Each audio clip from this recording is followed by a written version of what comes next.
Je vais vous lire un récit extrait de mon recueil de poésie et de pensées, 1001 vies. Alors, philosophie sur le pardon. Fermez les yeux.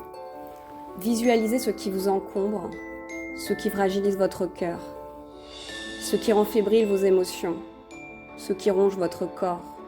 Inspirez, expirez, sentez, ressentez ce poids. Regardez en face vos blessures, vos traumatismes, vos obstacles sur votre chemin de vie. Regardez-les comme si vous voyiez une personne face à vous qui les représente. Parlez-lui. Que lui direz-vous ? En ce qui me concerne, je ressens beaucoup de colère et d'injustice.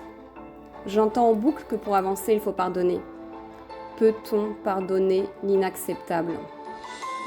Non. Je pense que dans cette dualité, ce qui nous permet de marcher sur le chemin de la libération n'est pas forcément le pardon, mais l'acceptation. Accepter, c'est avancer. Accepter, c'est vivre libre.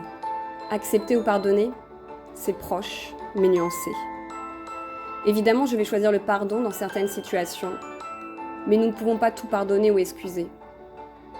En revanche, l'acceptation sera toujours ce papillon qui prendra son envol loin du tumulte de l'âme.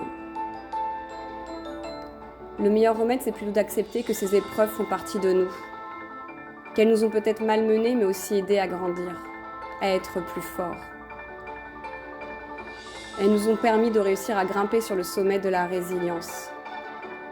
Elles nous ont surtout aidés à savoir retourner vers l'essentiel, ce qui vibre et fait naître du sens dans notre ciel. À savoir apprécier la beauté des moments simples, ces moments de bonheur qui riment avec authenticité du cœur. Accepter nos parts d'ombre, nos chagrins, notre passé, nos peurs. Ne pas avoir honte d'être parfois vulnérable ou submergé. Se dire que la vie est comme la mer, parfois calme, si douce, si apaisante,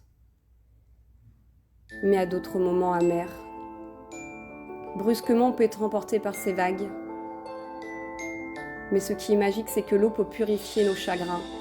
On peut se laisser caresser par son sel cicatrisant. Nous avons toute une vie pour apprendre, pour chuter, mais aussi pour se relever. Nous avons le droit d'être en colère face à l'injustice et la violence de certains événements. Nous avons le droit d'être qui l'on est. Mettre de la lumière dans le noir, du soleil dans la pluie, transformer une larme en un éclat de rire, c'est mon leitmotiv. Garder ma joie de vivre en acceptant que ma colère soit devenue aussi ma force comme ma vulnérabilité.